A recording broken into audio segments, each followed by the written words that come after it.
7:05 on a busy Wednesday morning on KCMO. We salute our listeners this hour in Lee's Summit. That's right. We appreciate you listening out in Lee's Summit at 7:05. So let's go to Cass County. Let's go to Leawood, where TMZ broke the news yesterday that Patrick Mahomes and Travis Kelce had their homes respectively broken into right around the Saints Monday Night Football game from early October. And now there are reports that this could be part of a larger crime effort. So I wanted to welcome on a guy who's got a lot of experience in this. You know him from his time as being the Johnson County Sheriff. He's got decades of experience as a criminologist, sheriff, agent, consultant, professor, and he's Dr. Currie Meyers here on KCMO. Currie, good morning. How are you, my friend?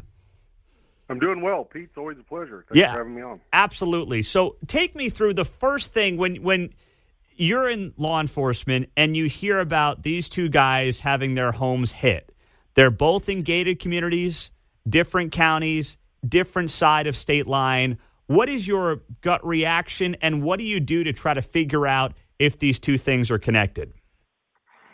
Well, I think the biggest thing is you look at it, you automatically start thinking about organized crime capabilities with burglary rings and try to figure out to what advance the organized crime capabilities are. There's two different types, organized and disorganized crimes, and sometimes they can be blended in together.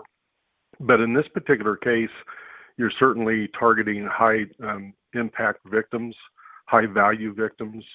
The timing is coordinated with known schedules around game, and it's not unusual for players, NFL players, to be gone the night or the day before the football game because sometimes they want peace and quiet, and they're able to get. I'm not sure what the Chiefs do, but there's a lot of football teams that actually will get into hotel rooms even the night before, even if it's a home game.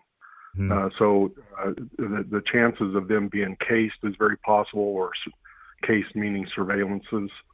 Of course, they're multiply related.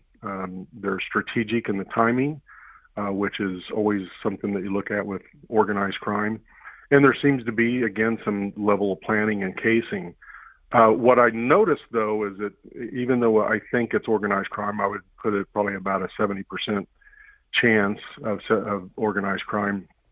It's pretty unsophisticated methods that they're using to probably kick in the door or use some sort of ram to get into the door. That's not a sophisticated method. It is one of the most common methods, but it's especially common for disorganized crime syndicates. So I'm thinking it's probably a local element rather than something sophisticated, more regionally or more migrant. So I would put that at localized criminals that have an organized crime burglary ring, as opposed to something that may be regional. We've had some pretty serious issues with migrant crime and burglaries that have occurred across the nation. But I would think it'd probably be closer to about 60% local criminals, and that it's organized crime, but relatively unsophisticated, in my opinion. Okay. Now, what about, both of these guys are in obviously gated communities. It doesn't mean you can't get into these places, obviously. Loch Lloyd has obviously the golf club that people who do not live there get to play all the time. And how does that factor in to the investigation when you're thinking about how it is more difficult to get to these places than it is to, neighborhoods where the rest of us live, but it doesn't make it impossible. So are you going through records? Are you looking at, obviously, tape and footage, going through license plates? How does that work? That's the biggest thing. Is I'm sure there's some advanced technology at this location. There should be. If not, but there's probably some. They're going to be having to go through that. But I can tell you, as someone that's looked at camera video footage, it is painstaking to be able to go through that footage unless you have specific times and dates associated with the crime. It takes a lot of time to actually go through that. The one thing also that people need to understand is that the more you put out on social media, the more you put out in the public on your location, on your properties, that's one of the things that sometimes these guys don't mean to do it, But we just alone from the Netflix quarterback show, we saw pretty much a lot of at least Patrick Mahomes' home. It was being built, but you could see the outlines. The media puts these things up when people build it. We have traditional media circuits that will talk about the homes of players and actually show footprints and aerial views of those. That can be used against them.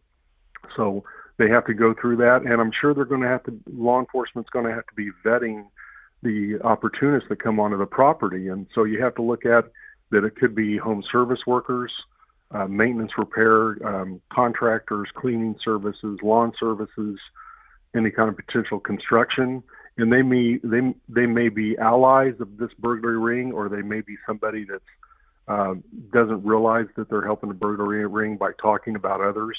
I've been involved in cases before where someone that's working on the site will talk about, hey, they had this really cool safe, or they had this that we put in, and they tell it to a friend being totally innocent about it, but the friend tells somebody else, and it goes down and down. I mean, a perfect example of that, this is old, but if you think about In Cold Blood and the Clutter case, the rumors of the Clutters being millionaires and having vast amounts of money was perpetrated by someone that was a worker on site that got arrested and got served prison, and then while in prison, he started making up stories about how rich they were.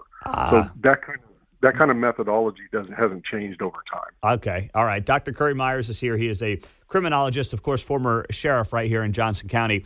Patrick Mahomes and Travis Kelce had their homes burglarized last month, reported yesterday by TMZ. Last thing for you, Currie, then I guess Mahomes and one of the bodyguards is the one who tipped off law enforcement on this.